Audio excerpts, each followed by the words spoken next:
ఓం నమో మహద్భ్యో గురుభ్యః. చాణక్య నీతి సుధలో భాగంగా ప్రతిరోజు ఒక నీతి శ్లోకాన్ని గురించి మనం తెలుసుకుంటూ ఉన్నాం. నేటి 23వ రోజైన ఈ రోజున 2వ అధ్యాయమైన వ్యక్తిత్వ వికాసంలో భాగంగా ఒక చిన్న విషయాన్ని మనం తెలుసుకుందాం. సాధారణంగా మనం భూలోక స్వర్గం అని ఒక మంచి భవనాన్ని కానీ ఒక గొప్ప నగరాన్ని చూస్తే మనం అనుకుంటూ ఉంటాం. కానీ నిజమైనటువంటి భూలోక స్వర్గం అంటే ఏంటో చాణక్యుడు ఈ అద్భుతమైన శ్లోకంలో తెలియజేస్తూ ఉన్నారు. యస్య పుత్రో వశీభూతో భార్య ఛందానుగామిని విభవే యస్య సంతుష్టః తస్య స్వర్గ ఇహైవహి అని చెబుతూ ఉన్నారు. ఈరోజు శ్లోకంలోని తాత్పర్యాన్ని ఒక చిన్న కథ రూపంలో తెలుసుకునేందుకు ప్రయత్నం చేద్దాం. ఒక ఊరిలో ఒక ధనవంతుడున్నాడు. అతడు ఏ రోజు కూడా మనశ్శాంతిగా నిద్రపోయింది లేదు. అటువంటి ధనవంతుడికి ఒక కోరిక కలిగింది.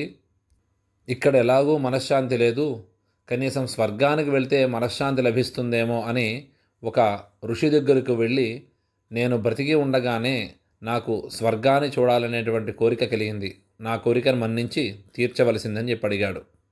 తప్పకుండా తీరుస్తాను అని చెప్పి ఆ ఋషి ఆ యొక్క ధనవంతుణ్ణి ఊరి చివరకు తీసుకొని వెళ్ళాడు. అక్కడ ఒక మధ్యతరగతి కుటుంబం, రోజువారీ కూలీ చేసుకునేటువంటి కుటుంబం ఒకటి ఉంది. వారిని కాసేపు గమనించమని చెప్పాడు ఋషి. ధనవంతుడు వారింటిని చూస్తూనే ఉన్నాడు. ఆ యజమాని తన పనులన్నీ కూడా పూర్తి చేసుకుని భోజనానికి ఇంటికి వచ్చాడు.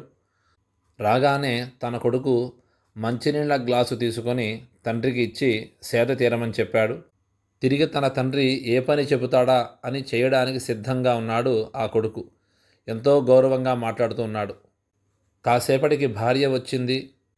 తన భర్తకి ఇష్టమైన ఆరోగ్యకరమైనటువంటి వంటలు చేసి చిరునవ్వుతో ప్రేమగా అన్నం వడ్డించింది. భోజనం తిన్న వెంటనే ఆ యజమాని తన భార్య కుమారుల్ని ఇద్దరిని చూస్తూ ఈ విధంగా అన్నాడు, దేవుడు మనకి ఇచ్చినటువంటి దాంట్లో ఈరోజు ఎంతో పరిపూర్ణంగా భోజనం చేశాం, ఉండడానికి ఇంత చక్కనైనటువంటి నీడ ఇచ్చాడు, మనం చాలా అదృష్టవంతులం కదా అన్నాడు. ఇదంతా గమనించినటువంటి ధనవంతుడితో ఋషి ఈ విధంగా చెప్తున్నాడు. ఇక్కడ కొడుకు తండ్రి మాట వింటున్నాడు. భార్య భర్తకు ఏమవసరమో ముందుగానే అన్నీ సమకూర్చేటువంటి పరిస్థితిలో ఉంది. అన్నిటినీ మించి ఉన్నటువంటి దాంట్లో ఎంతో తృప్తిగా బతుకుతున్నామనేటువంటి ఆలోచనతో ఉన్నాడు అతను.